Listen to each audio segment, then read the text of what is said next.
Welcome back, ladies and gentlemen, to the G2A.com Dota Pit Season 5 LAN here in Split, Croatia. We're still coming at you from the Spalati Marina here as the house continues to fill up. We are still working through our first series of the day as it's Evil Geniuses versus Team Faceless. I'm back at the panel, of course, with my buds here, Fogged and OD Pixel.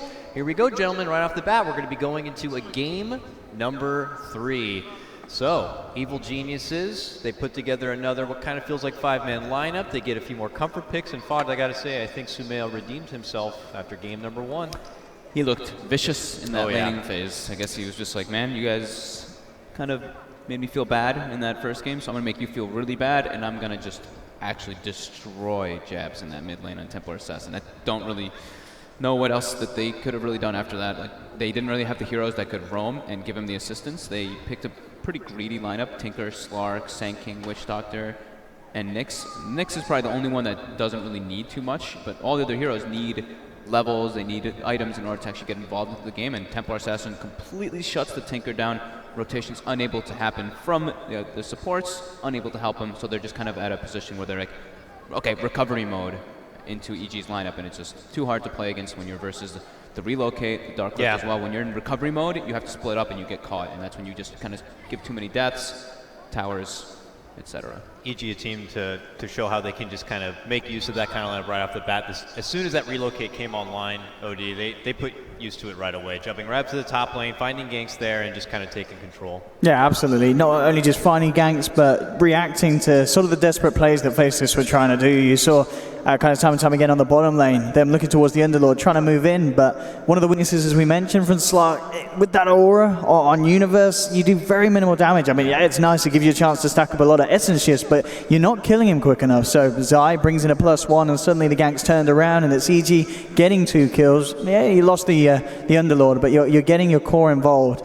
I mean, as you said, it really was the TA show. You know, Sumail on the TA, incredible start, incredible mid-game, late game. They just couldn't hold him back. It was the perfect pick. The supports that they had, Witch Doctor, I mean, the Nyx Assassin as well, yeah, he could kind of hold him still for a bit, but he was never going to kill him. And very few times was Black really in position to do anything about the TA directly. Most of the time it was Black going on someone else, and then because TA, Sumail had that ridiculous 10-minute blink dagger timing, every time the Shadow Dance was off, Sumail would be immediately on Black's case and making sure that he punished the Slark's play. Yeah, it felt like about those 16 minutes in, they were able to goat Sumail in a bit towards their shrine, and they did manage to get that kill. Jabs was able to secure a wealth of money at that point, secured his bots, and it felt like Faceless might have been able to hold their own. Was there something they could have done differently at that point when they felt a little bit of leverage to kind of hold on to that and have a better game?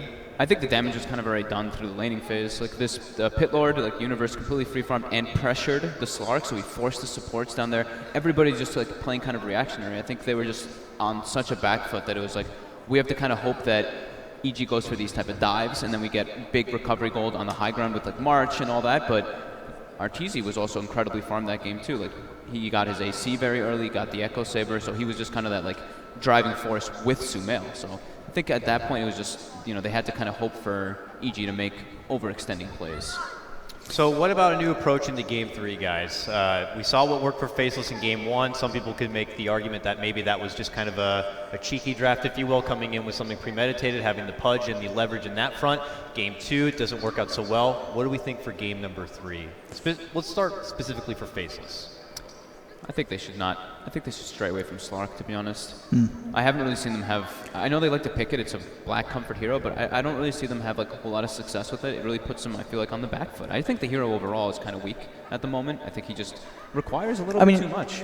If you're going to play a hero like Slark, I kind of feel you need to do it the way that OG are doing it, with some sort of very defensive support. Something like a Dazzle that kind of allows Slark to stay that extra few seconds in a fight to make sure he gets that kind of the second kill, to make sure the trade is favorable. Even just give him a chance to get out. And, you know, with a Witch Doctor, yeah, the Voodoo Restoration is nice, but it's just not going to be enough to kind of keep the Slark alive under the amount of control that EG was drafting. So if they wanted to do the Slark, I'd like to see them do it with something else other than the Witch Doctor, but I feel they're more likely to just stray away from the Slark and pick something else different for Black. What about for something for Jabs?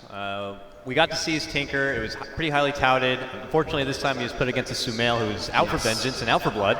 But what do you think for game number 3? Anything we'd like to see on him? I think more aggression.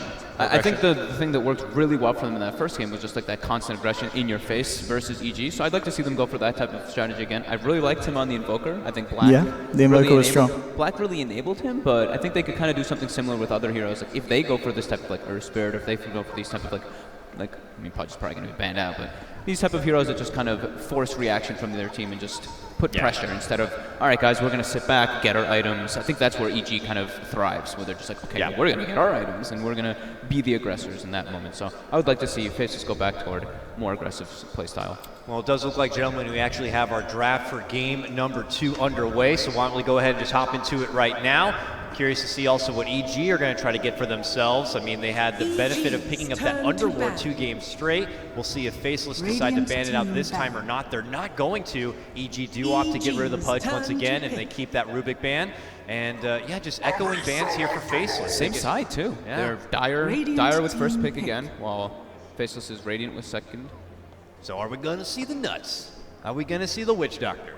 I'd like to see them open it differently, but I feel that, you know, it still is good against the Underlord. It definitely has its strengths, and it is kind of nuts as most played, but this is nice as well. Picking up the Earth Spirit, making sure that Crit doesn't get his hands on it. I mean, last game Crit didn't necessarily have the flashiest all-round performance, but he had kind of individually big plays. There was a couple of times where he just hit that 3-man boulder smash that kind of secured the team fights towards the end of the game. It definitely was a large factor, and it's a huge kind of step up over EG to secure that pick away from them. I like this already. It was literally what I was going to say, you know, like You're aggression. So smart, like, oh, come on. Thanks, man. No, just aggression in the laning phase. It's perfect for that with the Earth Spirit. Okay, that's a big change-up. We saw this yesterday, but it was more situational in the sense that it was going against the Drow Ranger, and then it also could have potentially fended off any sort of Meepo pick. Here, though, I mean, yeah, you're going against the Underlord. You know you're going to go against a team that likes to clump up a bit, and that's where the Wyvern ulti does work best.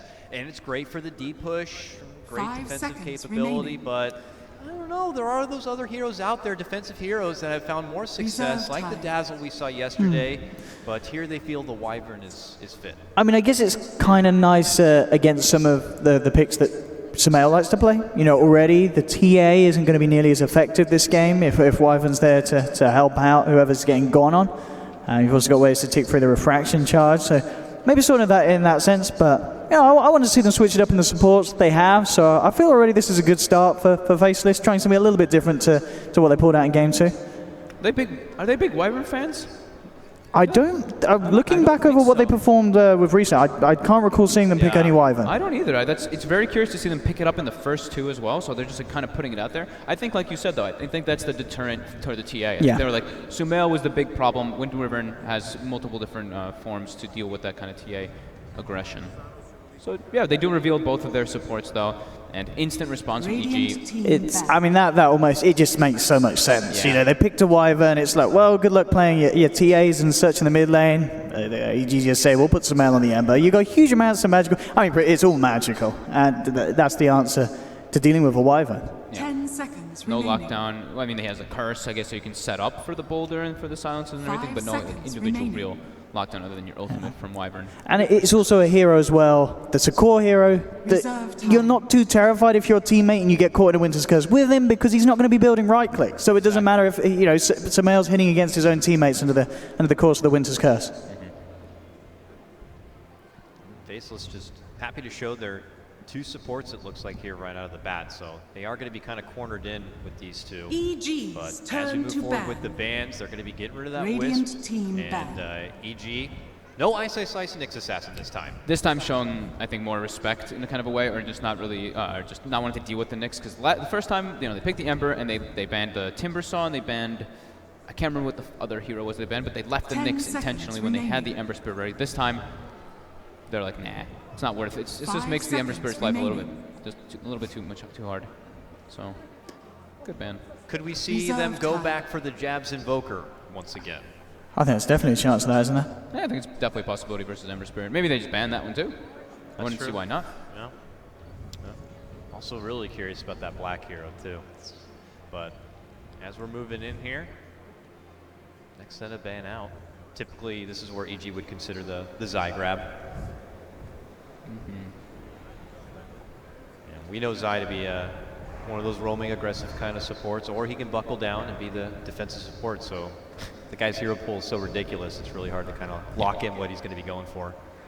But they'll ban out the Shadow Demon. Shadow Demon Luna was still in the pool. Still there, yeah. So also incredibly good versus Wyvern. You can just disrupt the person who's cursed if you're not in a good position for it too. So good ban there for them.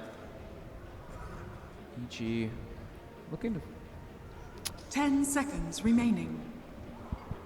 think of what we said one before, didn't we? Oh, yeah, the 5 Invoker. seconds Yeah, we said remaining. Invoker. Definitely something that I could be thinking about. Actually, the Enigma ban out. Radiant team A little pick. bit different there from EG. I guess would have been Ice. yeah, well, what I've been hearing Yeah.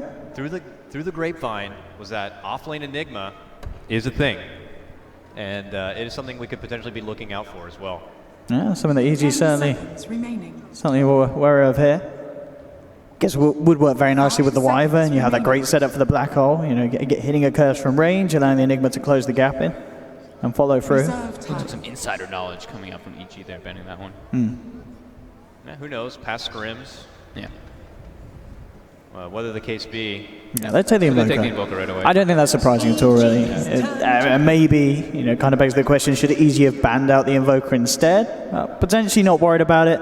It's not going to have that purge with it, as we saw earlier, which was, you know, Jabs did play it very well, but as you mentioned earlier, the series, there was a lot of the start down to the fact that Black was enabling Jabs to get those Sunstrike kills with the hook 5 setups. seconds Because remaining. he was suffering a bit in the laning phase. Like, Yeah. Ember was doing, I think he had like almost double his CS at one point. Almost triple, I think. Almost It was like triple. 24 to 6 at a point or something. Nearly quite. It was a huge lead for Smell, but yeah, it was just the ganks, the rotations that a Pudge could pull off. The Nyx Assassin, obviously someone else that's very good at kind of pushing a mid lane Ember off the edge, kind of throwing him off his game with the early game ganks.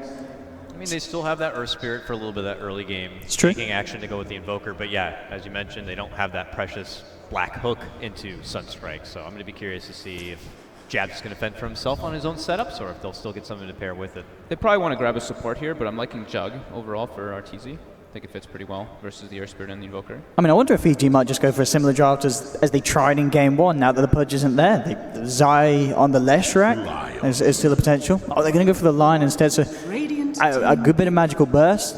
Nice control against the Earth Spirit. It is a little interesting that we don't see too much Lion at the moment. No, really don't. I think it's a hero that's always just kind of there, and people, if it's like, oh, we need lockdown, it's like, okay, yeah, sure, why not?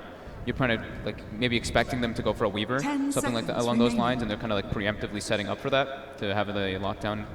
5 for it. seconds It's remaining. a shame because, you know, beloved Rasta, Shadow Shaman, is kind of fits the same Reserve profile time. as a Lion when you need that extra bit of CC, but also, unlike the Lion who is committed in for the burst of his finger, Shaman would have been able to provide the wards and in a hefty push lineup, which you have Underlord.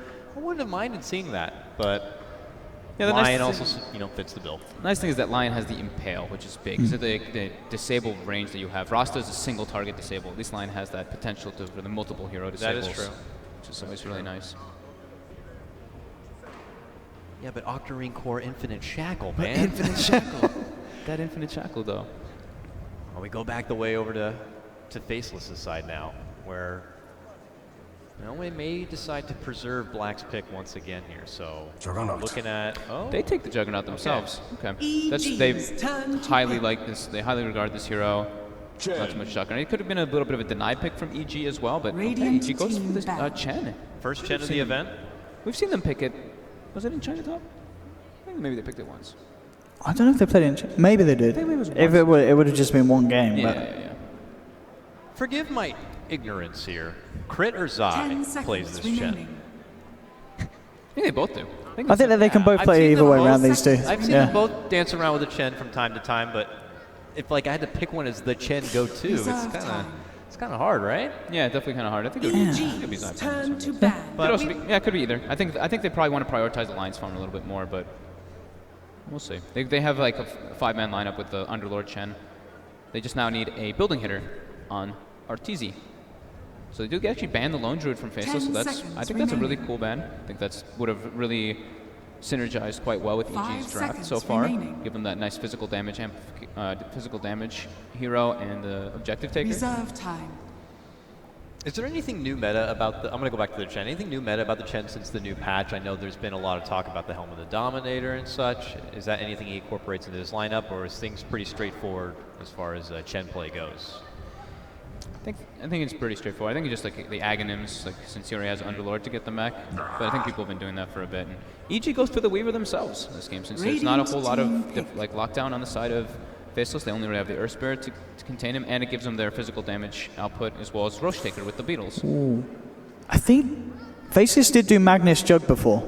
They have done Mag. They have done the Mag. And it's Ice Mag, yeah. Ice could play the Mag on the offlane. I sure love a Mag. That is a crowd pleaser. But I agree with you. Provides the extra bit of burst, the cleaving power with the Jug. And when you're going against a lineup that 5-mans, I mean, RPs could be there in front of you. Yeah, RP could be huge. RP, Magnetize, Winter's Curse maybe to get the stragglers at the end. Sounds good to hectic me. team fight, man. 10 seconds remaining. But I do like the fruitfulness it looks like with this Wyvern. I mean, he's going to have a lot of deep 5 push ahead of him seconds here. remaining. Chen creeps and Underlord army. I love it. Wonderful call there. I love it. Oh I think that's a really nice finisher. Mag Jug, Faceless know what they're doing with it. This is going to be an exciting one, guys. And I'll be honest with you, a little hard to predict based on the draft, so I want to hear what you guys have to say about it. I'm looking for big team. I think Faceless, Jabs Invoker look really good earlier, for sure. I mean, they might even switch it around. There's still the potential that Black and Jabs could switch up heroes. Both of them can play an amazing Invoker. But I'm going to look for Ice to make big plays on the Magnus. Yeah, I think it's maybe a little bit greedy coming out for Faceless, just with the Mag offlane and the Invoker and Wyvern and everything kind of combined, but I'm going to go for them anyway. I'm liking it. All right, 2 for Faceless here. We'll see how things are going to be panning out right now as the game begins and gets underway. I want to go ahead and remind you also, you got to go to g2a.com/DotaPit to get those giveaways of graphics cards, AMD processors, and of course Dota cosmetics. Let's throw it over to our casters right now. It's going to be Toby1 and Gods for game number 3. Yeah, let's get it underway. EG Faceless. We need to start this and find out who will be advancing forward and who will have to play in our best of 1 elimination game later today. Faceless, they're the ones with their hands on the Earth Spirit this time around. A lot of stable cores. A Magnus, not a hero we see a hell of a lot of currently.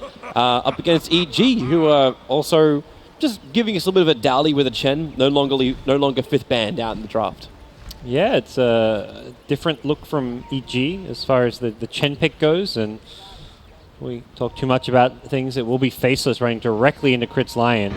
Yeah, with the smoke breaking, they know someone's up there, so rolling boulder forward, misses by a long way by XY, but it won't matter with the skewer forward. Can Black reach him for the spin? That would be enough. Another Arctic Burn hit, but no, Crit will make it back to the tier 2 tower. With boots first, that's the beauty of the Chen. Normally you think Lion, you're thinking 5 position support, but with the Chen on the team, at least level 1, Chen doesn't really need any items, and Lion can say, I'll get the boots, and then I'll buy all the wards and upgrade the career while Chen farms Aghanims, mech, etc., whatever the team needs. So movement speed is the path to not feeding First Blood. Yep. EG are actually going over to try and contest, so you've got Arteezy who's going to feel pretty confident with Shikuchi to go for that top rune. So Universe and Zai will contest to go into the Radiant jungle. Black will also try and battle him, so Black actually comes out on top of that one. Yeah, 3 bounty runes for Faceless, not the end of the world. Small little edge for them, but yeah, Black in this bottom lane, lots of tangos for regen. He'll have plenty of sustain against Universe, but the poor man shield off lane is always very hard to zone out, and Winter Wyvern, not one of the strong zoning heroes as far as the safe lane goes. With the 50-second cooldown of Arctic Burn, you've got to kind of pick your moments of when you want to use this spell. So I'm interested to see just how much pressure they applied to the Winter Wyvern. And I mainly think of that because of the timing of Zai.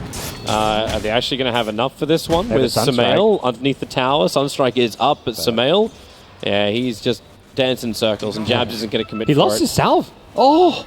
Wait, what? The Orb of Venom. It's the new patch. It didn't used to cancel salves, but now it does. I mean, Sumail knows this, but it's one of those things where you have your habits, and he's probably just not thinking about it. And, yeah, lost his salve there. That's painful stuff. He's going to have to bring out another one. He had to use his Shrine right away, so that's a bit of a gold loss for him in the mid lane. He won't be too happy about that. And now he's also going to go well underneath the tower.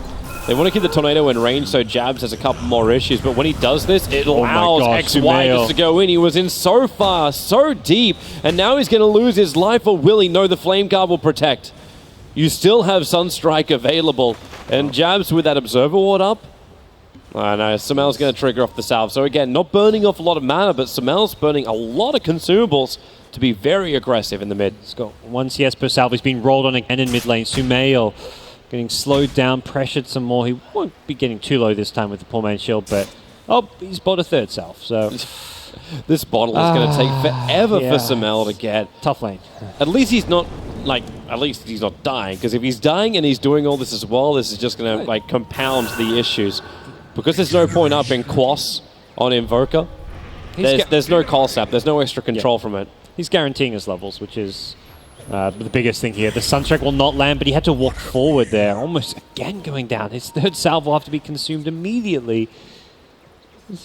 It can't be long until Jabs will probably move over to the Shrine, and maybe that's also another reason why Zai is in the position he is. Oh, yeah. So Sumail takes a lot of damage. Jabs is not a healthy man. So the Centaur, he's going to get the Stomp off. The Penitent Man, Jabs getting body blocked up. Sumail needs to get in range to get the Searing Chains off. Jabs will make a break for the tree line. Oh, he blocked him will with he actually have enough with the branch? Sumail had to run around. Nuts to be here, and they'll trigger the Shrine and get away. Can he Sunstrike? Oh, it won't do enough And damage. even the rolling boulder forward, they're going to kick back Zai, look for an extra little bit of a kill if they can get it onto him. The Sunstrike is available. Zai is still on the run, and so is Sumail. No spirits available.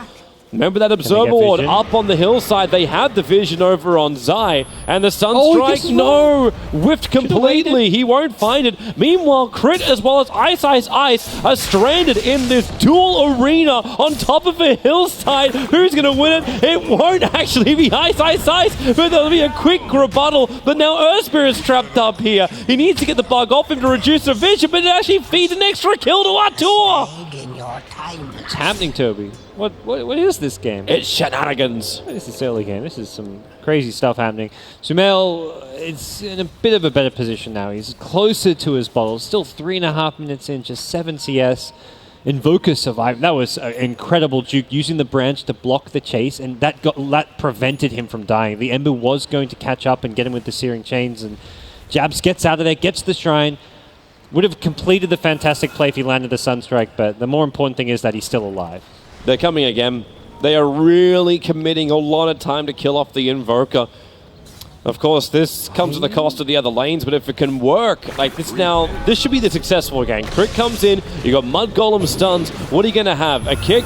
Nope, that won't do enough. Or maybe it will when you get the Sunstrike onto Sumail. Some heavy damage, but still not enough to find the kill. Yeah, this gank and rotation will be successful, so you see Chen get on the board. Zai's been very active moving around, means he's not necessarily farming as much as those would. And he's found another kill. Nuts gets out. Barely flying over the trees here. TP support's coming back in. Jabs is here to rolling boulder forward, and XY just needs to hold him in a little bit closer with the extra kick actually connecting onto Crit too, so Zai will fall. Nuts is trying to run away from all these little mud shard golems. Gotta watch out for that boulder throw. That does a lot of damage. But is this really worth it? Like, you're committing so much to shut down the Invoker, but the Magnus is getting levels that's going to buff up the Juggernaut, who's also finding a lot of space. And we tell you, Toby, they have not shut down Jabs' Invoker. It's Sumail who's seeing on 9 CS to the 22 of Invoker who's been shut down. The stuns. He's got rolling boulder. Crit's trying to get in front of him so he can't just roll out. And they blocked him perfectly. Black's making his way over, but what's he going to do? Is he going to spin through this? Not while Universe is in the neighborhood. See some more boulders just get tossed out, and Black will be back to lane. Farming well in the Juggernaut. He's a pretty quiet lane, close to level 6. If he had the Omni Slash there, perhaps a bit more could have come from his movement downriver. But instead, he's just going to be back to lane, back to farming. Overall, a very strong laning stage from Faceless. You see the CS of all 3 of their cores, all in the 20s. They are definitely winning Black. the lanes. Oh, easy spin. That's, I don't know if there's a little bit of miss micro out from Zai. He didn't keep his creeps with him, so Black was able to get the entire Omni Slash onto the Chen. Nicely played, and that's a good kill to get early on. Even though it's just a support, you're often just looking for anything with that first Omni Slash, and your Omni Slash goes on cooldown now. You're thinking, okay, now I farm. I don't have to worry about TPing, rotating. I've done my part to kind of help my team for now. They can at least look to be the ones fighting until that Omni Slash comes back up. And will be RP coming up soon too for Ice. This will not be a successful gank. Not while Wyvern is sitting behind. He's still got the Cold Embrace available, so Jabs will send him up. And, well, he can even get in range. You've still got the Chen army back in the tree line, so moving forward is a real issue for Faceless. Yeah, you kind of nailed it there. The Wyvern just in the right spot. And if they had gone any deeper, that's where they get punished by the Magnus rotation. He is maxing in power first, by the way. 3 points already. He's been using it just to kind of jungle. He's going straight into the Helm of the Dominator himself. This item gives a ton of HP regen and attack speed, so you can farm very fast using this build as a Magnus. And a lot of handy neutral creeps are there and available. RP committed by Ice. Arteezy still got time limits available, but in comes the Earth Spirit. He'll be able to get the kick off, so Weaver, Chikuchi is pretty low on cooldown, and with the extra help from Crit, Hex as well as Stun, hitting into Ice. They find the kill on the Magnus. So RP is blown. EG bring a lot of rotation to the top lane to help out. Couldn't quite get the TP fast enough. If that was a shorter TP and they combo the RP with a Boulder Smash and a Silence, they can kill the Weaver there, but not passing the memo about the long TP, and EG will try and punish by taking the tower. Well, they'll attempt to, but this is when Nuts with those early levels didn't really get a huge amount, so it's only a level 2 Splinter Blast, and not a lot of damage, but the slow onto Crit. Crit's able to get his stun. Now Arteezy can turn this around, getting the bug onto the Earth Spirit. Not a lot of armor, not a lot of life. Nuts will try and give it a little bit back, and that's coming from the Cold Embrace while getting rid of the bug, but Earth Spirit troll trapped up. No way to escape again. There's a Sunstrike. We haven't seen it get thrown just yet. I feel like there may have been an opportunity somewhere there to try and throw it out, but EG are going to shrine up now as 3, and this is very efficient shrine considering all 3 of them were fair. 4 of them were at least lowish on HP and mana. Samal able to shrine up before his bottle even arrives. A lot of regeneration for the Ember Spirit. 28 for 5 for him now. So Omni Slash back for Black means he's probably thinking about ways to get involved once more. Just have a bit lower mana, but can pop those 1 charges, of course. And that's what he's holding on to. Yeah, he wants to hold them until he sees an Omni Slash opportunity. Or if he gets really low, he may just be like, well, I guess I've got a Healing Ward. Radiant's top tower has been denied. Well, say goodbye to the Tier 1 tower on top. Means Arteezy, she's not going to feel really that threatened. Arteezy still had huge amounts of CS. Black is finally in front of the CS. Took him a while before that was the case. I think he actually managed to get a couple of camps to farm up. But Arteezy's still looking really good. Early levels up in Chikuchi means he can dive in really, really deep, have that on a low cooldown. So he won't mind too much that Tier 1 tower is gone. He's in a good shape to be a big problem with the early Dragonlance Blightstone Ring of Aquila. He's going to be ready to fight, get involved, and Winter Wyvern's going to be very good with positioning and timing of the Cold Embrace and later on the Winter's Curse. So what EG's next move may be. I feel like the Lion level 6 is perhaps going to be the big thing they want to wait for before they get too aggressive. Nice. Actually needs to be careful here. He may get caught from the high ground of, gets out just in time. If he'd stayed any longer, Crit would have had him. Yeah, if he gets hexed up, then there's no skewer that will save you, because obviously frogs can't skewer. They can go on skewers, Toby. That's only if you're into that type of food. Dire's bottom tower is under attack. EG, the team that will slow things down, play the farm game, and again, this Underlord is not a hero that wants to play like a ganking style. He wants to hit his mech timing and then group up as 4 or 5, smoke up and make some plays, but it's going to be perhaps Faceless making the moves first. They've got 1 Helm of the Dominator, about to have a second one. They'll have neutral creeps to play with. Makes life a little bit easier, and you can also steal the Chen creep. Oh, that helps. When Black gets a spin, the Sunstrike's coming in. That will connect. So Crit will go down to the Sunstrike, and Black with the Haste Rune. That's why Lion was unable to run away. I can kind of foresee like a Faceless play where they're defending a tower against Chen and they just double Helm of the Dominator his Black, creeps. he's locked. He's still got spin available. Now it came back off cooldown. We'll start the spin. Does a lot of damage to the creep wave as well as the Chen creeps, but he's staying very far forward. And now, actually in a world of hurt, Wyvern's coming over. He can give him the Cold Embrace in just a second, but they need more damage. Splinter Blast does its work. Black has managed to retreat back out again, and now Nuts has to change himself and actually put himself in the Cold Embrace. Will lose his life. And looks like the Earth Spirit may join him in the afterlife. Finger of Death's available for Lion. Looks like Chris just holding on to it for now. Why waste a long cooldown time on it? Just let the rest of the heroes do the work. So both the Earth Spirit and the Wyvern will drop. EG will take the Tier 1 tower on the bot lane. Unless Zai... Nope, he just moves out of range of it.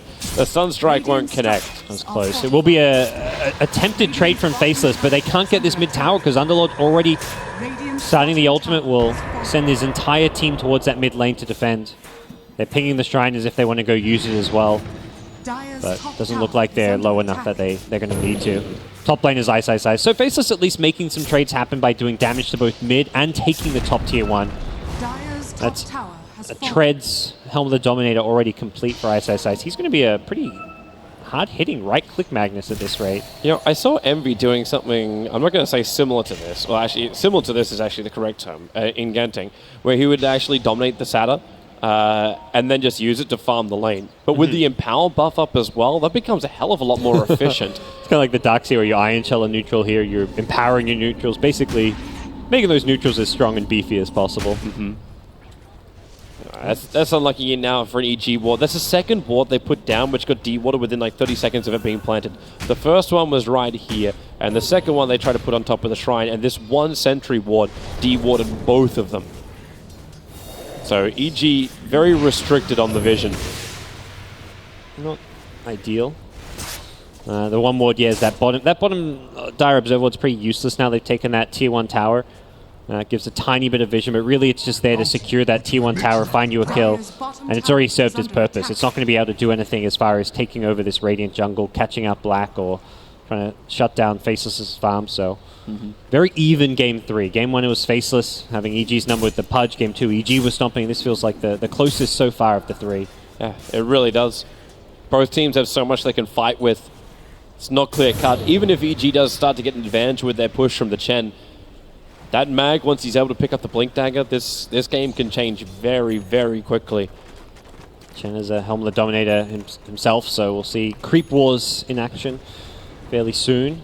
That makes 3 Dominators and 1 Veil, but a lot of hooded faces. Yeah, I mean, we can have, what, that's 7 neutrals running around, 5 for the Chen, 1 for the Mag and the Jug.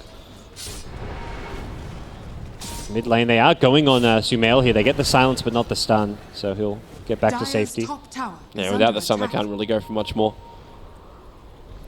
But it's interesting that it's Faceless playing more the farming efficiency game now. They're the ones kind of playing the split push game with Ice, and the top lane needs to be careful. This is a problematic TP for him. Yeah, with our TZ here, this could be real issues, and at least he's got a lot of armor thanks to that Frost Ogre Mage that's sitting right behind him, so they don't really have a lot of damage to kill him with. So Skewer Forward RP still available, and he starts the TP, and well, okay, he started the RP as well. No reason to commit it, apart from just wasting a little bit of time, potentially damaging into crit. Man, he was tanky with that ice armor. Actually managed to pick up 1. The Underlord was able to TP himself away to safety, but the Chen army was not so lucky, and neither was the Chen. Committed Hand of God to try and keep them alive too. Ice in that position, very scary, even in like a 1v2, 1v3. If it hits an RP and does a bit of damage, the Sunstrike could finish someone off, so this is the Max Exort Invoker, the same build we saw last time where he's just getting that Max Exort as soon as possible. You can see him going for crit. Ooh. That is not a lot of points up in Wex. No, that's... he needs it to be bigger, that Tornado. He does. The Sunstrike though, that's where it packs a punch. Yep. And that's where he's looking for those kills, but yep, unable to connect. And I think Faceless will probably be looking for like a smoke timing around a blink of Magnus, which is quite far away. So EG perhaps the one making more of the moves right now, while Faceless try and play the farming game. Invoker here and known for not wanting to fight too early anyways. They just saw another one of those walls being planted down as well. That's handy. So this is going to be the 3rd ward I've seen from EG and being de-warded on the Radiant side of the river. He's got at least better vision now with the 2 wards in the top and bottom jungle. Yule Scepter. The combination is not enough. They need to actually connect on the kick, and it does actually just clip him. But Jab's already bailed out. He ran out of mana, even though he has 17 wand charges. Not the outcome he was hoping for with that one, and be forced to back off a little bit now. This is Nuts finally moving up. So there goes that Observer ward. Yep. Making it a lot harder for TZ to play too deep in this top lane. He's about to finish a Desolator though, so perhaps that's go time for EG. They can Roche very fast. They can push towers really fast with the creep army and the minus armor. Looks like TZ's even going to be sent back home. Oh no, he's going to just finish farming the jungle so he can get his Desolator up and from there, EG will be a much stronger fighting force. They'll even go for a blink first on Sumail before the boots of travel, just to make sure they have a clear initiator, since Lion's Blink isn't going to be up at the fastest time. Well, Sumail staring down the mid. Splinter Blast makes this very, very difficult to jump forward. I mean, neither team can push too easily. The Underlord with the Firestorm, the Winter Wyvern with the Splinter Blast. Both teams have very good defensive tools. Such a low cooldown as well for Splinter Blast. So even if you do feel like you had that sustain, you've got the Greaves already on Universe, so you can heal up the creep wave after the blast flies. And the problem is like you take a tier 1 mid, but you're taking damage up top. Ice may get this tier 2 top tower down to like half HP by the time you take mid. With the Deslayer, that's a different story though. Arteezy pushes very fast now. Sumail gets the first root over on the Earth Spirit, but there's no follow-up. And again, as you said, like, it's all about the split push. Black's on the bottom lane. He doesn't actually have his TP in his main slot, so he can't just spin and TP out of this one. So Sumail commits pretty heavily. Black goes up, then switches back down again. Remember, TP still in the backpack, and he'll get fingered down by Crit. Really overstaying his welcome on that bot. Yep.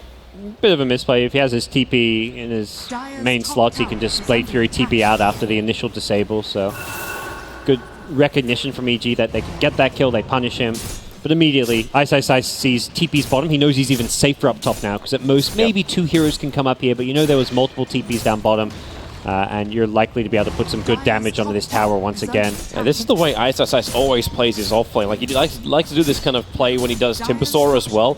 Continue to add pressure. Yeah, okay, Black's going to die, but then your off-lane becomes this absolute beast and almost becomes your one position. So Arteezy will TP up. Shikuchi's his way through. Well, they don't find the opening, but they bring everybody in with the Underlord. There's a lot of support nearby.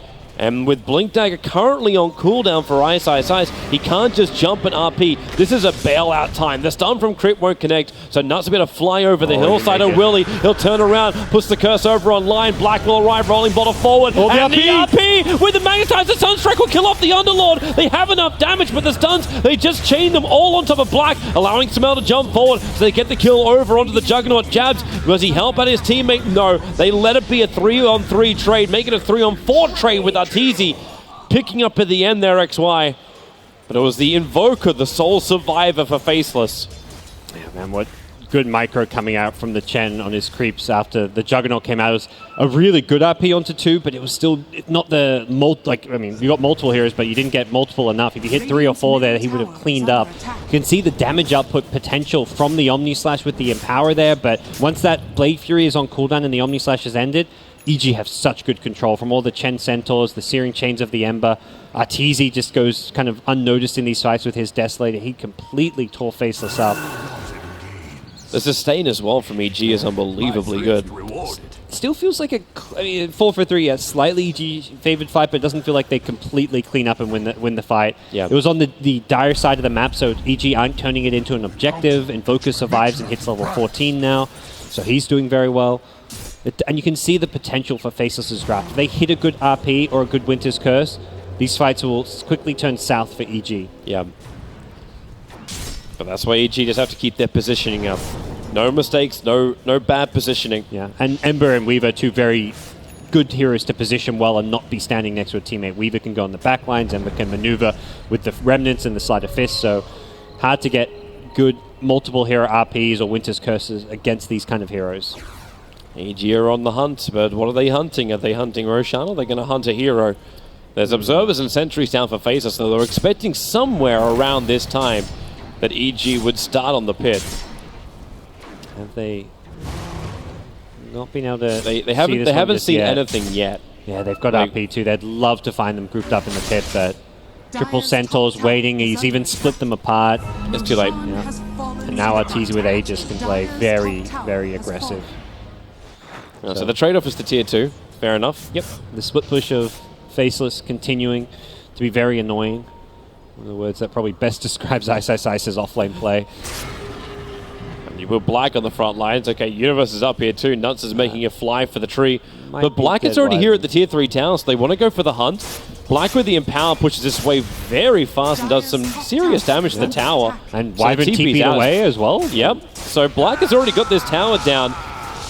1/3, almost half of his HP. Yeah, they're going to display this is like the old school alliance style where you're just splitting your opponents apart. Once the Boots of Travel comes up, it gets a bit easier. Oops. Okay. Okay, yeah, that was a solo kill with the RP. Sunstrike, and he stole one of the Centaurs as well, it looks like, so or maybe that's just his own. Either way, nicely played from Ice. When you're playing split push Dota, you don't care about using RP in a team fight anymore. You're kind of thinking solo kills are fine. You slow down the Chen Aghanim Scepter, you slow down the 5-man push timing of EG. EG's timing is, like, in theory, like around Boots of Travel with Aegis on Weaver, and like an Axe on Chen would be great.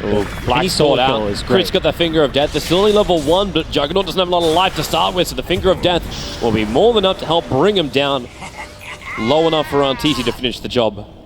That's always the risk when you're playing the split push, is that eventually you're going to line with a Blink Dagger. He's going to find those picks and get the kills here and there. But no one immediately at top lane. Jabs is headed up there trying to pose a threat to that top lane, knowing that already down to half HP, anything that can deter EG from going all in for the push. Chen kind of has to still rebuild his creep army a bit, so he's not all ready. Well, we're going for a jump again. This one's actually down to... expecting the split push, and Ice is... he's ready. He was wary. Yeah. That was some good heads-up play from him, and a really nice attempt. This is actually Arteezy now alone in the mid lane, but with an Aegis, he's pretty safe. Yeah. Aegis Weaver. Once that Lincoln Sphere's up as well, he's going to be even safer. But Arteezy, he runs underneath the sentry wards. They jump forward, Arteezy. Shikuchi away again. He's happy if he would tank something as big as Napi just before the push comes from EG. But you look back up to top lane, Jabs is already starting this push once again. So Nuts has to curse over on the Weaver. Samel wants to jump forward looking for the kill, and he does go for it. And the RP is down. The Sunstrike is here, and will it be enough damage? Yes, with the skewer forward, they had just enough. Jabs will TP over, and now it's Faceless. Omni slashing through. Antisi will have to actually time-lapse out the damage, but he's happy with that. Soaks up the Omni Slash, but now caught out. Silence, the kick goes through. Hits onto Crit, so you actually have an extra opportunity, but Universe is coming in to try and help out. Remember, he'll bring that heal. Antisi Chikuching his way up, but you've already got Magnus looking for a bigger target with the Splinter Blast through. A skewer up with the extra slow. The Sunstrike right on top of Zai. EG, they're losing so many heroes. And Faceless fighting beautifully. That skewer at the end, both skewers, oh my god. I've never seen this spell used in like such impressive ways as far as the impact on these fights. EG just get a bit ahead of themselves. It felt like they were fine in making that play. Arteezy with an Aegis, sure, he's playing very aggressive. Sumail kind of has the elusiveness, but the RP timing on Sumail as he came out of the Sleight of Fist was absolutely impeccable, and I mean, you can't even really blame Sumail for that one. Sumail's now going to try and kill off the Wyvern. He knows Cold Embrace will not protect him. Burn away your ignorance. Handy little kill for him, but it's top lane where, again, the split push is coming. Ice just trying to be pesky. There's the Dark Rift onto the neutral. Yeah, they're coming in. They're looking for him. A quick skewer up. He can't blink away. The damage was there. So Ice will lose his life on top lane. Trying to just do something with Black, but Black bailed out a little bit earlier. That is great use of the Dark Rift mechanic with the neutral creep. Sumail, he's going to find another one. This time it's Earth Spirit. Earth Spirit rolling boulders forward, a little bit too slow. Doesn't really get the perfect hit into him, but does kick Sumail down. With a quick Sleight of Fist, and he is blinking away to safety. Yep. Jabs is ready to perhaps look for a combo down bottom, or at least just take this tier 1 tower, which will go without much of a fight. With no fight there, they might look to the top lane. That's one tower which Faceless can fight for. Yep. And they kind of have to. Like, it's their last... Well, they've only got 2 remaining out of towers. Would like to wait for the Magnus respawn. Crit blinkers up, jumps forward, hits the stun, and went to Wyvern. The kick will fly forward, but it's all just a little bit too late. And on bottom lanes, maybe Sumail, Jabs, Yule Scepter, Sunstrike's going to hit its mark. Sumail, maybe not, with the Sleight of Fist up. The Force Spirit still doing their work. Low on armor, but not enough damage to finish the job. Again, Black mid lane, split pushing. This has been the go-to for Faceless. They just do not want to fight too head-on. Wyvern getting caught there shouldn't happen. You know that you've known for some time the line has a blink. You have to be ready for that blink hatch. You can't get too close to your towers in those defensive positions, but getting caught there does mean it's a free tower and the tower defense. It gives them the time to get back, TP to the tier 2 mid, prevent Jug from doing too much damage. But now there's a Magnus BKB, so this Magnus is going to be a true core hero as well, and scale pretty decently in terms of damage output with an Echo Saber queued up as his next item potentially. I'm wondering if Crit actually has enough for this. He's got the Observer Ward in the lane, so he sees everything, but with only Universe nearby, that's not enough to work with. Smoke's going to break. Quick time lapse away. Arteezy not taking any chances there at all. Good reveal, and we'll come back in towards mid lane. Needs to be careful as a RP is available. It's Zai on the run. And that's exactly who Magnus is looking for. Splinter Blast will fly. Oh, nope. Okay. Well, he was so precise with his skewers before, and this time Ice just didn't get far enough in front of Zai. Really nice smoke scout from Arteezy to kind of figure out what was going on, and Faceless will likely go back to farming, pushing out these lanes a bit. Well, they still need more farm on Black. I mean, their late game with Invoker, Jug, Magnus is very, very strong. Underlord scales well, nicely with items, much more like a kind of team fight aura machine versus the Magnus, who's that team fight winner with the reverse polarity and the Empower. The Empower on the Magnus, as well as the Jug late game is going to be a huge source of damage, and that's something that Sumail, anytime Sumail gets caught by a stun from an Earth Spirit or a Magnus, he's just almost straight up dead to the physical damage. We'll have to turn our attention down the bottom lane in a bit. Radiant's bottom tower. Yeah, this is under BKB attack. is nice for a team fight, but you're still very straightforward to pick off if Lion can catch you with a Blink Hex. They actually wrap around the back, so with the Shrine, the smoke positioning, they're going to silence up Crit. The kick actually connects on Sumail too, so with the Sunstrike damage, Lion will die quickly. The trade-off is the Winter Wyvern, who ran to the rest of the Chen army, combining it up with Underlord, and Underlord is taking them away. They're all going back to their Diacide Shrine. Let's go back to farming. You've lost your key lockdown. That's the hero that can stop a Blade Fury from a Jug, stop a BKB from a Magnus. You don't really want to fight without the Lion and his burst damage. At the same time, I don't think Faces really want to fight without the Wyvern positioning either. Like, his curse is a real issue for EG. They don't have good catch. The Magnus with a Blink Skewer is okay, but it's unreliable. And the RP, you don't want to start a team fight with a Blink RP onto one hero. And in theory, you can't find a multiple hero RP at the very start. You find that once the team fight develops, because heroes start cluttering around. Like if EG go on the Jug, they suddenly group up, and that's when an RP is going to present itself. So yep. That's so probably you one of the... You start with like Curse instead, like get 2-3 heroes trapped in that. Even just a 2-hero curses, yeah, it's fine. The Blink Earth Spirit is the other big one. If he can hit a nice Blink into Boulder Smash onto a couple of heroes, he's the ideal target to initiate because he can apply stun and silence onto multiple heroes and just get them magnetized off. Doesn't matter if he dies early on in the fight. And then it just allows Magnus and the Jug to really shine. Well, this game is going to continue to stay fairly even, slightly EG favored overall in farm, but you can see the team fight potency of Faceless time and time again. But I like the Arteezy move going into the Bloodthorn, wanting to make sure he has that silence available. But Manta on Jug, BKB on Magnus, they have got escapes for this. Yules on the jabs as well on the Invoker, but it's just like small things, like you go on an Earth Spirit, you want to be able to prevent him from using his spell. Same for the Winter Wyvern. You got him as a Weaver, he's just going to cold embrace himself, buy time for his team to show up. Oh, Roche has respawned now. Immediately scattered by Faceless. And yeah, and they're all over it. Got an Alpha Wolf and everything, but they have been spotted going into the pit by a Dire Ward. Yep. And the Weaver Bugs are also coming in. So Sumail's trying to force out the middle lane. For now, not really wanting to fight. If Faces want to start chipping down Roshan, then sure, get it to 50%. Then Faces kind of want to commit to it properly. That works if for EG, if Faces gather themselves up for a good pit.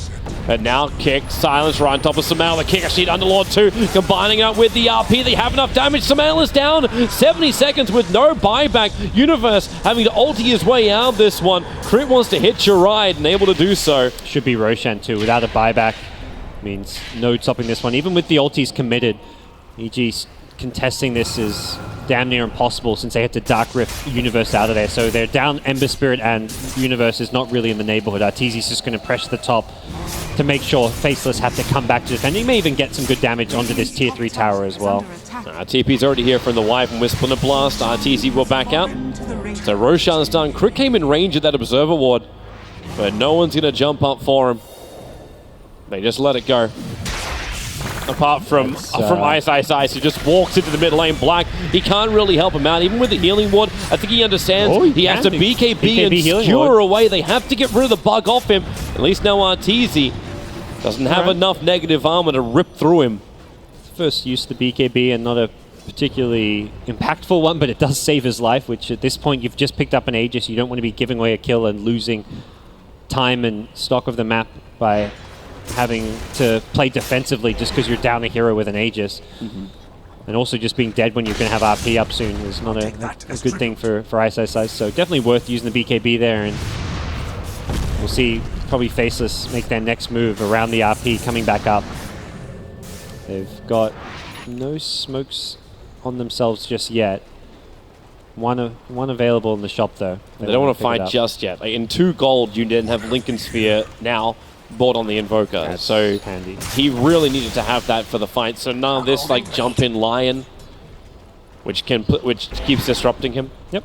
Also just means like Weaver can't silence him. You don't want to use your Yules defensively on yourself because Weaver like if in a team fight you don't want to just Yules yourself and be up in the air for 3 seconds. You want to be using your spells right away. So Weaver can't just Shikuchi and Orchid the Invoker, and he can use the Yules offensively or to chase in ways that's much more preferred.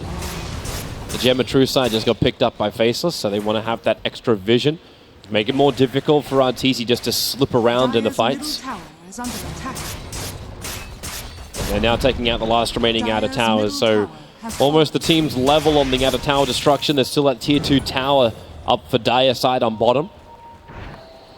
And neither team have really assaulted into the shrines. We'll see if Faceless are drawing lines as if that's what they want to do down this bottom lane. Push, take the tier 2 tower, take the shrine, and just keep going from there. Yeah, for EG to attack the shrines would be difficult. Perhaps the one by the secret shop they could, but that one on the bottom side of the map is especially easy to defend. So we'll see this game drag into the late game, into that late game Ember. Ember Weaver Underlord just doesn't, like in my mind, that just doesn't match up against the Jug Magnus Invoker trio, but EG can look to outmaneuver. They've got great mobility spells around the map in the Dark Rift, as well as the Chen with the send back. They can use these tools. There's too many things that can go wrong in the EG late game. Yeah, I mean for Faceless, I don't even feel like Ice has to hit a 2-3 hero RP. If he just RPs Sumail and they kill Sumail, that's enough. If he just gets Arteezy on the Weaver, I feel like that's enough. His job is done. Well, you saw the effect of it in the last fight. Sumail was a non-factor. Yeah, and that was what, they take out Sumail, they take Roshan. EG know they can't fight once Sumail's dead. And here it is from Faceless, so they'll take the tier 2 tower. You get the Chen army trying to be a bit of a nuisance. Trade-off is going to be one fountain, but then one fountain shrine in return. And EG have adopted the Faceless style, which is like, all right, we can't really fight them, let's now split push. So both teams avoiding each other, pushing out the opposite sides of the map to one another. So this is something... It's a game of trades. That's what this has turned into. Absolutely. And overall, EG, very efficient team, are maintaining a very small gold lead, but it's slowly being lost. Part of that was the tower gold as well as the Roche gold, but both teams are kind of matching up pretty well. The farming rate of the Midas Invoker versus the Empower on Magnus and Jug. Underlord doesn't really keep up as well in farm compared to all those other 5 cores because they just all kind of power farmers in different ways, but it's still an Underlord who can have a very big impact just through his defensive items. Well, Black knows what he's walking into. They have the Observe Ward, but Black, is he wanting to tank it? He'll actually die so quickly. The RP is still not being committed by Ice because there was no fight, so he'll just TP out under the cover of his own BKB. That is a very interesting way for Faceless to initiate. EG were ready. They're like, they're going to go for our shrine. Let's punish them, and oh, nuts. Get out of there. Oh, perfect timing for Sumail. They still have that Observe Ward up next to the dead shrine. Yeah, that was very well played by EG. They had the high ground position. They knew Faceless were going to come for their shrine, and with the Hex Bloodthorn, that Juggernaut fell very fast despite having the Manta, the Skadi, a lot of stats, a lot of armor.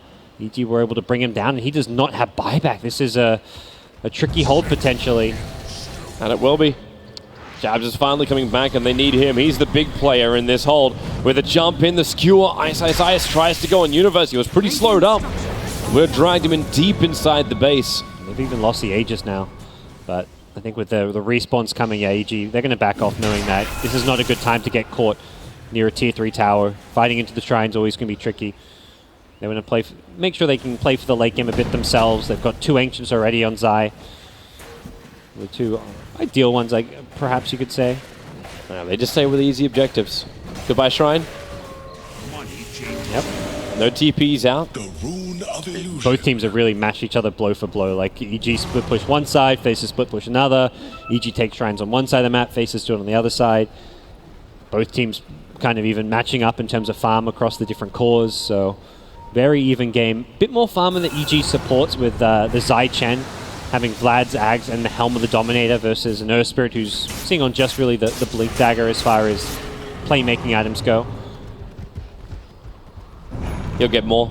With the 90 gold per minute talent tree, he'll get a lot more items. That is true. We see here that late game with an Ag Scepter can be a game winner. We've seen in the past how influential that Ag's upgrade can be. They're on the hunt. They want to fight around Observer Ward's going to see the courier, but okay, well, maybe that's actually not that bad of a pickup. It had 2 Observer Wards for EG on it. It could have been worse. Scan doesn't find too much, and yeah, coming out of Invis means EG know he either had an Invis ring or was smoked, and more likely that side of the map means he's with teammates probably smoked up, and again, EG's make the exact same play. Like, okay, they're all bottom, let's go all top. We can force them back by pressuring this top tier 3 tower. My thrift And reward. that's going to be the play they look to make as EG are pushing. Their creep wave going to reach the Radiant base a little bit before Faceless reach the EG base. Yep. At the same time, though, you only need to leave like a Magnus or a Juggernaut behind. We saw how much damage Black did to that top tower, which seems like almost an eternity ago. Yeah. But you give him an Empower buff up, the creep wave pushes very quickly from Faceless. So it's up to Jabs to defend the top. And you already have Zai back here. He could drag back his army if he needs to. He takes some damage on this tier 3. Jabs doesn't want to get too close. Okay, Arteezy's coming over too. So Ice, waiting for the opportunity, walking forward. I think they just caught a glimpse of Arteezy and realized this is not the fight they were looking for. Yeah, he was very far forward with his positioning there, thinking he could make a play happen, seeing a hero's up top there. Sumail can always TP in and... Oh, nice tornado. Is there going to be some kind of follow-up? Nope. Universe as well as Crit still hovering by. Both teams are almost playing chicken. Both teams have with this safe flame push. Yeah, I mean, they both have boots of travel. Like Sumail, if there's a fight bottom, can boots of travel in. Same for the Invoker. So it's this kind of game of who's going to make the first move, who's going to get the jump. It's really up to Faceless to either Faceless jump in at bottom lane or EG is going to jump in at top. And that's where Jabs is playing very cautiously as he defends this lane. They just TP'd back and this dire Observer Ward saw it all. Tornado will only connect on the creep wave, so Crit waits in the tree line, so does Universe, and they're all bailing out. Unless Black got really lucky then. With that Invis rune, he potentially could have run into Sumail on the way out. Yeah, Universe is going to Dark Rift him home. I was wondering if Crit was going to stay in there even longer, but... Bottom lane, Arteezy goes a little bit of a run. The BTs are down from Jabs, and Arteezy just so quick. When the Scarab Beetles move forward to the creep wave... That Shikuchi talent plus 200 movement speed. Oh, he just time-lapse back over. RP's going to be there. The Sunstride's coming in with the Meteorite. They have enough control. No time-lapse time. Or no time to time-lapse for the Weaver. That is a handy kill. I think Faceless have kind of decided how they want to approach this, which is just wait for the big pickoffs. Play around probably the next Roche respawn as well. They're getting their big items up too. With that money, now you're going to get the full Scythe device completed on the Invoker. Or almost the full Scythe. He needs one more camp to farm, but the Ember Spirit has just taken these 2. And the Earth Spirit is a big problem here in the late game because Sumail has the Manta to get out of the silence, but Weaver does not have a escape for that silence. So getting caught by the silence or a stun can be the death of those 2 heroes.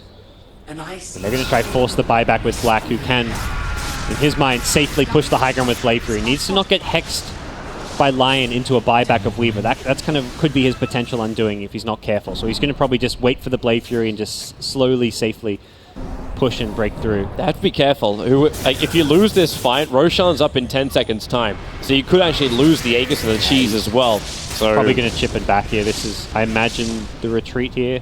It would make sense. Side of Fist Searing Chains, Crit with a double stun as well, trying to force the engagement. Universe moving forward as well, able to get a 3-man pit off. Live and caught in the middle. That Black and Magnus, they're the bigger ones, was wanting to retreat, and BKB triggered by Ice. So that is all she wrote of this push. He got scared of a lion finger, I guess, and felt the need to make sure he could get out of there okay. It's still good damage, though. Back in 3 seconds. It looks like Jabs should be able to finish off this shrine. And taking out that shrine means taking Roshan's a lot safer because that access point for EG is taken away. They can't TP there. Still could potentially Dark Rift to a neutral. They are smoking up fast, and they want to come over and contest this, but it's so difficult now. Like, you got a fresh Shiva's Guard over on the Magnus. You want to initiate in, it could still be a trap. Magnus doesn't have the BKB, but they are on a good position here on the high ground with the advantage. Arteezy. Sentry's there. Oh, Sumail! He jumps up instantly. Hex, the Sunstrike's going to be there. Hit by the meteorite, and on the backline, it's a huge kick. Roll him back and RP him in a second. There they are. Put them all together in one big bag and crack the eggs of EG. They're dying so quickly. The damage will be there to bring down the Earth Spirit, but Black's on a triple kill. Arteezy used up and towards the air. Do they have enough control for him? Black, maybe they actually do. Faceless is actually starting to fall a little bit. Jabs is isolated. Arteezy's going to be on the run with Shikuchi. He's got the movement speed. They have to commit a lot of buybacks, EG, to take this fight, so Arteezy will get the double kill. They need to take Roshan as well. Buybacks available for the Invoker, but Black caught out by Sumail. The buyback will work for him.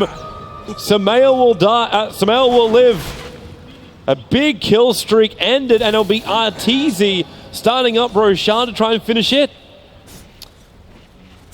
Whew, I don't think that was the EG plan, but it worked out. Sumail dying very quickly at the start of that fight, but with the buyback, it was a great Winter's Coast too. They even took out the Lion from the fight. Like, that's a big problem here to deal with, and they took out Lion, they took out Sumail's Ember Spirit, but they both pulled back, and so did the Chen. Yep. The buybacks being enough to pull them through. And with that, they may look to threaten this high ground, try and force Faceless to commit their buybacks. Well, that'd be a big thing if EG can do it. The fortification will buy a little bit of time. Arteezy's walking around with the cheese on himself at the moment, so he's not worrying too much about the damage he's taking. We'll be worried about this Magnus respawn in 10 seconds, or at least should be. Oh, there's your jump in. Underlord coming in with the ultimate. They find the Earth Spirit out of position. Cold Embrace will buy a little bit of time, but Earth Spirit's down. The extra stun. Wyvern's gone as well. Wyvern will buy back. Earth Spirit doesn't have that same luxury. They are really holding on. They do not want to commit these buybacks at all, even at the cost of their mid-racks. If they go for more, then maybe. Skewer forward. Magnus getting silenced up. Arteezy staying on him with a Bloodthorn, but the Cold Embrace protects the Magnus for now. Tornado will not be able to catch anybody but Crit. Cole snapped up while taking damage from the tower. He'll lose his life. The Gem of True Sight on the deck with a Deafening Blast to Mail. He's so low. He'll burn the Aegis Immortal. A quick pause. As you said, they are taking out top. Universe is up there. Small little issue with the crash, but he's straight back in again. And he's back in 5 seconds after this Aegis, so... And you'll have a lot of damage to pump into Jams as well as Nuts. So this will be 2 melee racks going down. Of course, the entire mid-rack was already taken, but Arteezy starting the damage. Arteezy back up. There's Sumail, jump forward. Doesn't get the Searing Chains off. The top lane's already had the damage done to it, so we'll stay with the fight in the bottom lane with Wyvern in the tree line. Sumail, it looks almost too easy for him to do this. But Black's here with the Omni Slash. No one properly isolated that he can kill off, or controlled enough that he can kill him off. And in fact, his Juggernaut is in trouble. The pit's down, Black's losing life, now into the Omni Slash. Arteezy, that Hex held him there, bouncing back over to the Underlord. The damage is big and it'll be enough. So you bring down Arteezy, you'll take Universe as well. Those are heroes with buybacks. That's the good news if you're EG. You're not in danger of having a Rax taken on your side. If you lost an Ember there, if you lose like the Chen plus Lion, suddenly you're defending your high ground with a numbers disadvantage and a very long respawn time. But you see the line just being drawn? It's let's go mid. That's the line that came out from Wyvern. That seems to me like a decent idea right now, considering Weaver is dead again. They're probably expecting buyback to be available on at least Arteezy, if not both him and Universe. But Faceless have ideas in their head that they can even things up with a Rax. They push out the top lane with the Invoker, who's got boots of travel, but EG will be ready with those buybacks, and very soon a potential Octarine call could be coming on Sumail, lowering his cooldowns even further. He's already got the level 25, and this is going to be a hold for EG that's definitely possible. If they mess up, they won't have buybacks. Yep. It's a crazy position to see this game in, and you're seeing Ice looking for that opportunity to move forward. Doesn't really have it, so they put Black on the front lines. Gets Pants in the stump. Got a hell of a lot of damage coming out from EG, but once again, they have fortification to stall this up. 15 seconds until the Weaver is alive, and maybe it's now EG's turn to make the same kind of sacrifice, that mid-Rax.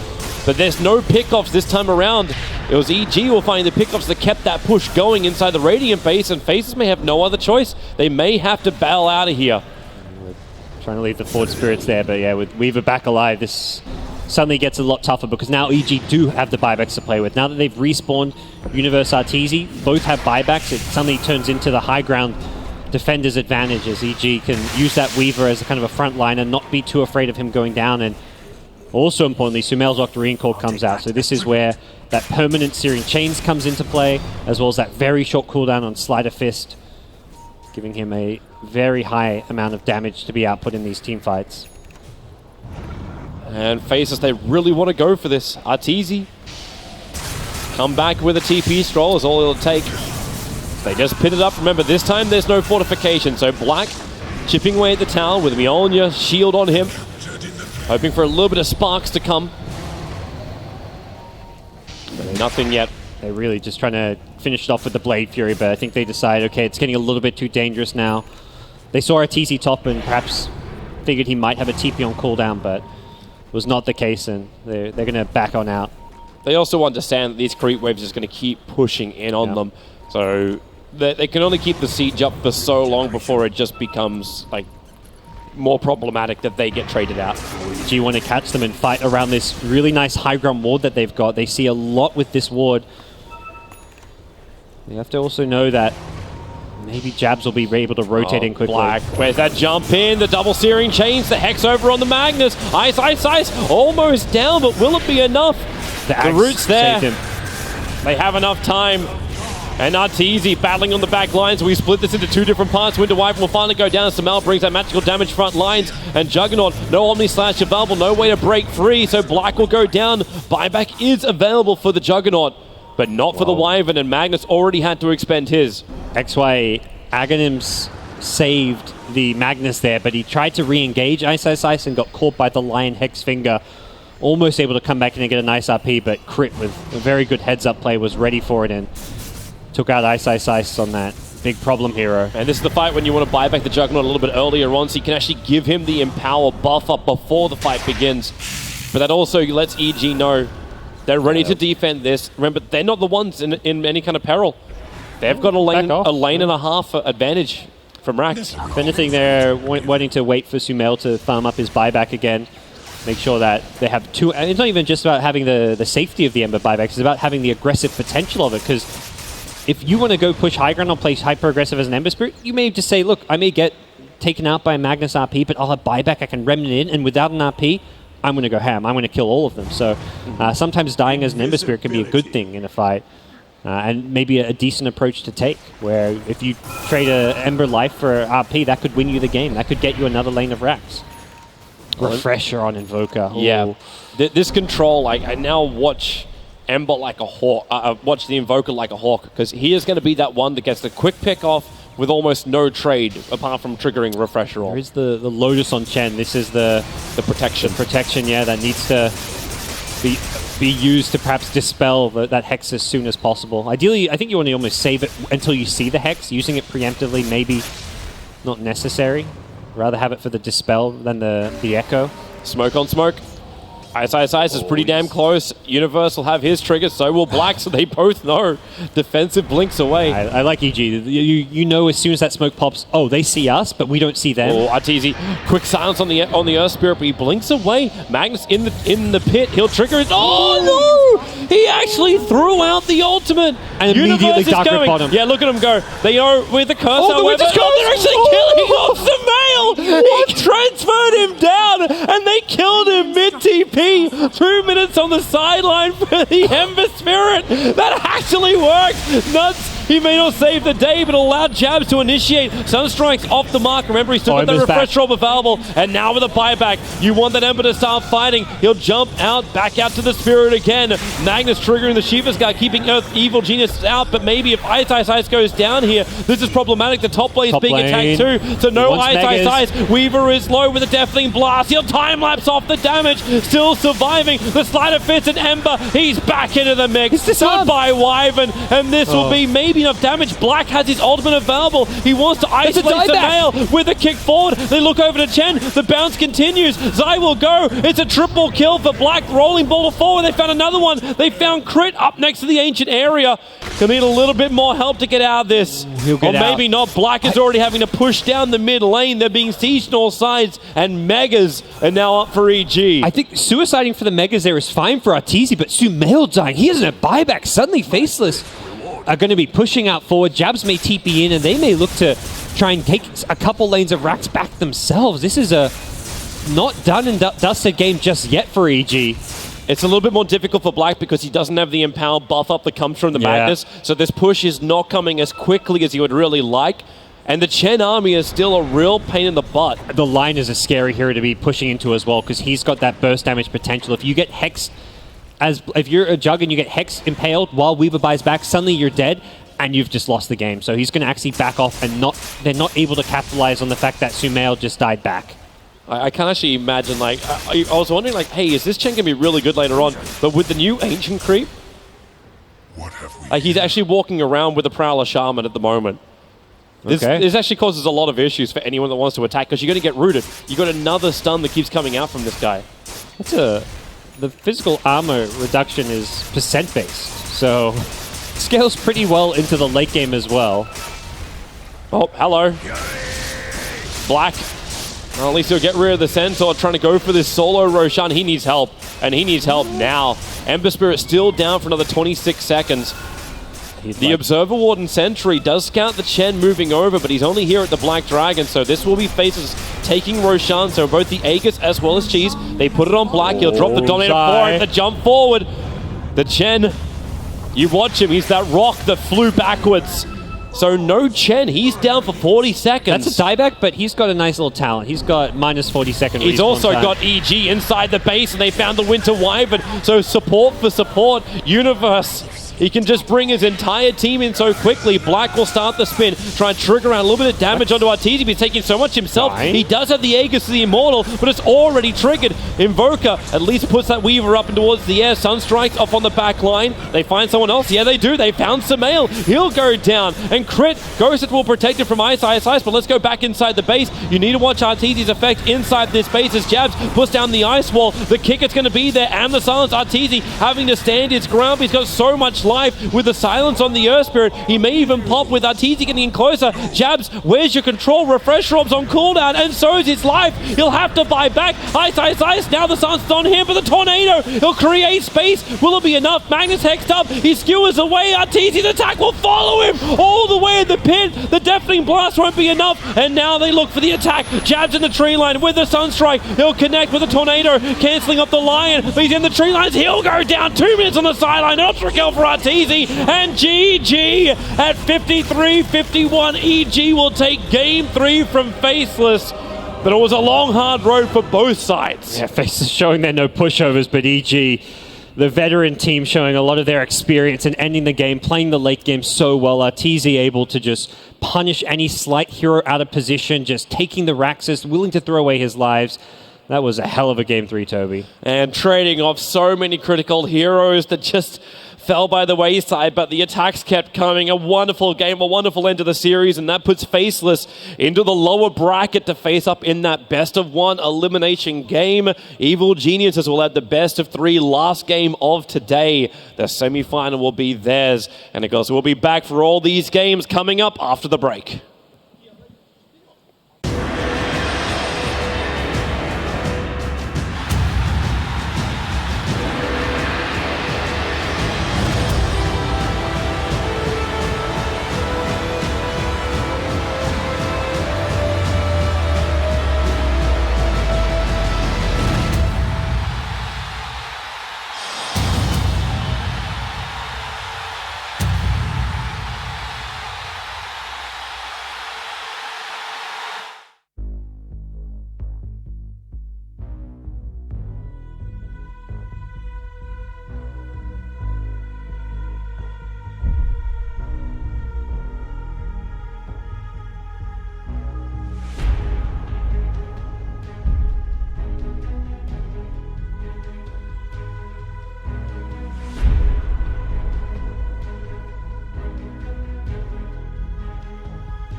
Bets, online betting for every esports fan. Dota 2 and Hearthstone, CSGO and Overwatch, StarCraft 2, the choice is yours. Express bets for multiple matches or live bets on the game you are watching right now. Know your way around Dota 2? Make a prediction for picks and bans. Playing CSGO? Guess the number of rounds in a certain match. Daily quest for all participants and all the best choice of payment systems.